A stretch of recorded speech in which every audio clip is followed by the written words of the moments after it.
Hello everyone, I am Zarek Sword Sentinel, and welcome back to Century of Economy. When we left off, the Americans have been attacked by the Cursed, and we're feeling some pressure from the Spanish at the castle. Now, on to the action! Using a fleet action, the Hercule gets within shouting distance of the newly launched Coron, who relays a message to Fleet Amiral Gaston de Saint Croix. A wide shot of French waters. Resource ships continue to bring in mid to high value resources from Triangle and Tutorial Islands and Voyanui. At the Spanish home island, resources continue to pour in from Spanish-controlled islands. The hoists are busy with the Saragossa and processing silver and other valuable treasures. With no easy access to medicine, the Spanish trade for it with the pirates, tasking the massive Bauchuan with this task. Here she has made land at Sharktooth Island and traded a cargo of spices for medicine. Once again using S-board, the Cruz de Cristo retakes the castle colony for the Spanish. With the colony once again under their control, the Spanish upgraded to level 2. In the process of upgrading the colony, the Ventura found some weapons. Realizing that they have enough extra actions, the Spanish upgrade the colony to level 3. Knowing the Americans are likely not going to take this lying down, Spanish gunships make sail for the castle. Speaking of the Americans, they retake the center colony of the castle. The Justice and Amethyst remain vigilant and on the lookout for the Phantom. The Louisiana looks to make land at the Gold Island alongside another schooner.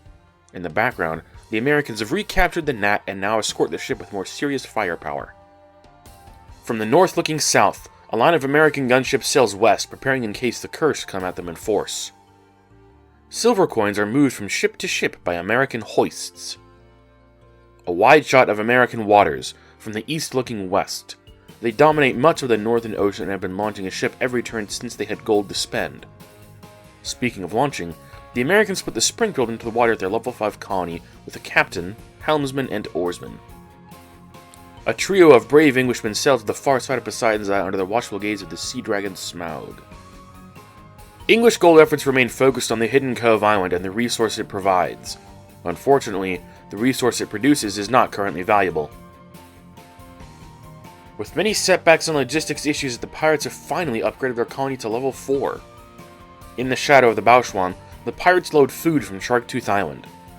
At their home island, gold is consolidated and counted, giving the pirates several hundred gold to work with. Despite their relative wealth, the pirates only launch 2 ships, Sister's Rage with Silverback John, and the Cannibal King with Helmsman. With the Baraki Talisman, the Cursed are able to summon Raparak back to their fleet. Shamshir is ordered to air aboard to consult with Jones. In the sub-ocean, Kalama swims east with the help of the Serpent's Fang. In the eastern reaches of the sub-ocean, the Locker and Pryadak continue to guard the far island, keeping an eye out for the Americans and any other threats. An iceberg hits the Blackwatch, eliminating her stern mast. Several French resource ships dock at home at once, giving the French a small windfall of medicine. More ships are inbound behind them from Triangle Island. Food is not very viable at this time, and so piles up on the home island. An overhead shot of the line between the French and the Americans. The Americans are not happy that the French have left their ships in this area, and that they refuse to move them. A wide shot of Spanish waters. They control a large portion of the southeastern sea, but have precious few islands they can launch from en masse. Once again, the Spanish capture the castle colony from the Americans. At the bottom of the frame, Spanish ships work out how to get around the southern side of the castle in cramped conditions. With control of the colony again, the Spanish upgraded to level 4, making the castle a potential launch point for them. At the end of their turn, the Spanish launched 2 ships, Muerto del Diablo, with Don Osvaldo Guyon, helmsman, cannoneer, musketeer, and oarsman from Split Island. Shui Xian, with Captain Nemo, linked Shipping Sai, Ibrahim Ozat, helmsman, cannoneer, and oarsman from Castillo del Infanta. In need of repairs, the Blackwatch docks at Pride Rock and is given an extra action to repair her missing mast. A convoy of American ships led by the Amethyst arrives at Erebor to discuss with Jones. Back in friendly waters, several buried chests are found at the level 5 colony. Leaving her post at the castle, the Constitution joins the Enterprise as part of the American line against the French. Sailing around the far end of the French line, the Venture enters French waters. At the end of their turn, The Americans launched the Mohican with captain, helmsman, cannoneer, fire shot, and oarsman. Seeing the approaching American gunships, the interceptor begins to sail for home.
An overhead shot of Sharktooth Island and the surrounding waters.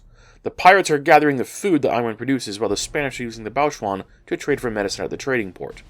To the north, reinforcements arrive to back up the Kanohi Dragon should the need arise. An overhead shot of cursed home waters.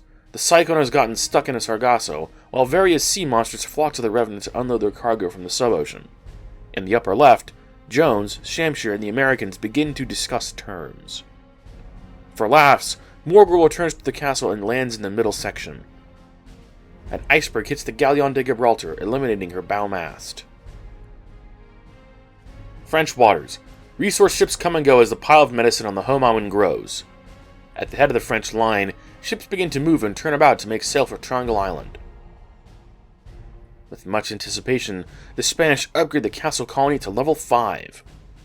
Spanish capital ships make their way west to the castle in the immediate waters. The area is already cramped and crowded, with the arrival of more ships will only add to the congestion and make maneuvering difficult. The American ships put air aboard astern and begin to sail back to their home waters, the account with the cursed settled.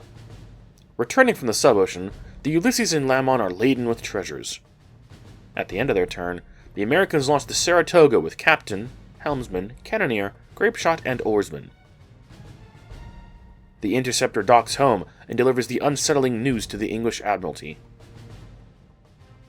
Using Spanish letters of marque, the Akua Lapu trades food for medicine at the trading port on Kanohi Island, from the west looking east over pirate waters. Spotting a familiar ship, the crew of the Black Pearl cannot quite believe their eyes as they behold a long-lost Banshee's Cry, now sailing for the Cursed. Morgul returns to Poseidon's Eye and settles inside the island. A wide shot of cursed waters. The Guishon is continuing to make trips from nearby Poseidon's Eye to the home island. A storm moves off the coast of the pirate home island, threatening the Plague of the South.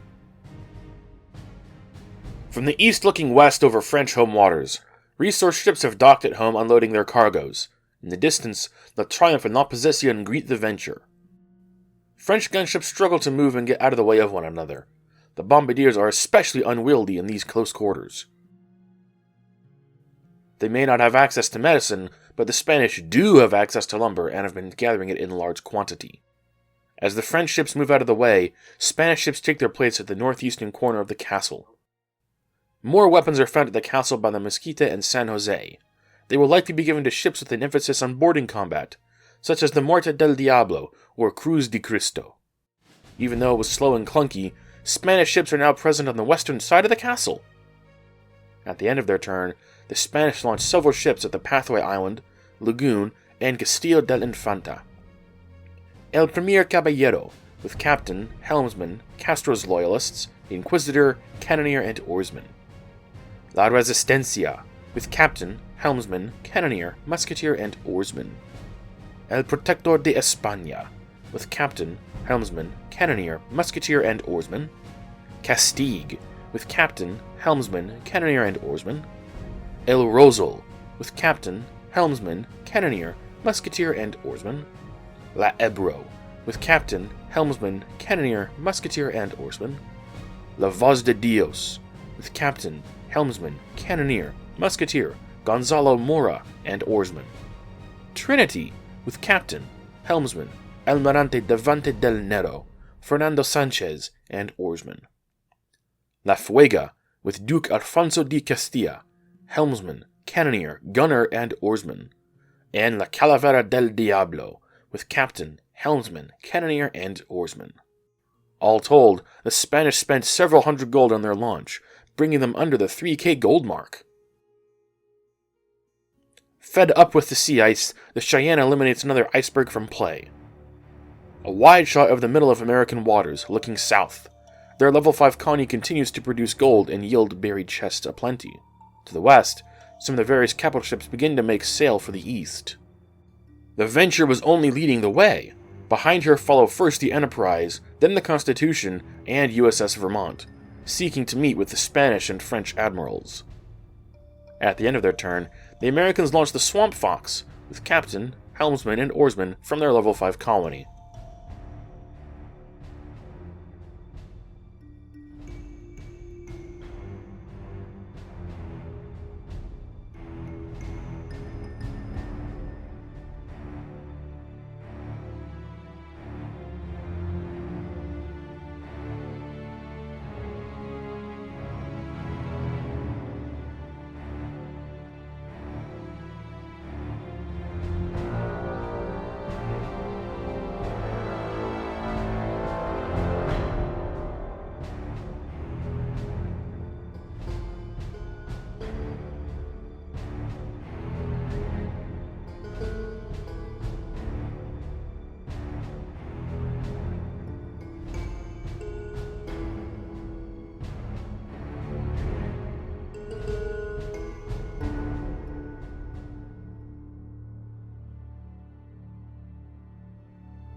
The storm very nearly engulfs the plague of the south, but the pirate ship lives for another day.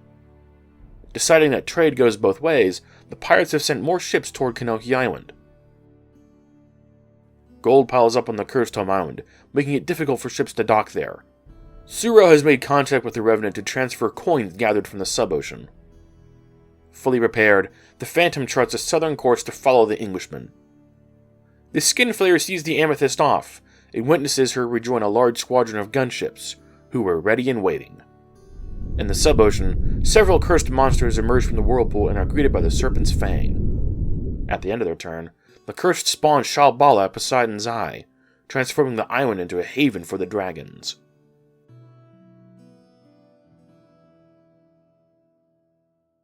And that wraps up this report. The Americans have managed to avoid conflict so far, but what will come of the meeting between the admirals? If you want to see what happens next, make sure you're subscribed. If you liked what you saw, hit that like button. Thanks for watching, and I'll see you all next time.